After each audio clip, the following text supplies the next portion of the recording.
તો આગળ વાત કરીએ અમદાવાદની તો અમદાવાદના સાઉથ બોપલમાં ચોર દંપતીની ધરપકડ કરવામાં આવી।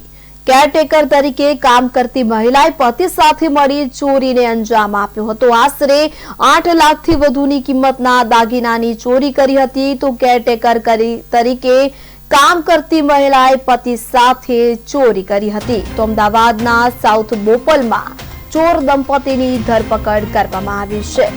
તો આપણે જણાવી દઈએ કે આશરે 8 લાખથી વધુની કિંમતના દાગીનાની ચોરી કરી હતી। પોલીસે બંનેની ધરપકડ કરી વધુ કાર્યવાહી હાથ ધરી છે।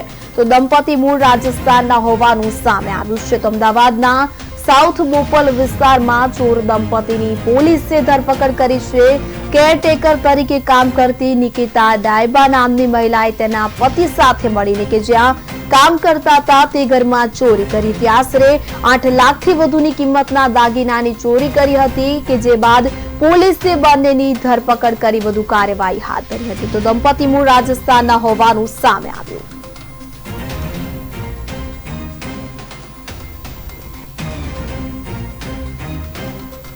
ફરિયાદી સારિકાબેનના સાસુની તબિયત ખરાબ હોવાથી તેમણે PSL agency PSL home service agencies દ્વારા કેરટેકરની એક રાખ્યા હતા, જેમાં નિકિતાબેન માંગીલા દાઈમાં છે 24/12 એટલે કે 24 ડિસેમ્બર 2024 થી લઈને 13/2/2025 સુધી તેમના ઘરે કેરટેકરનું કામ કરેલું હતું।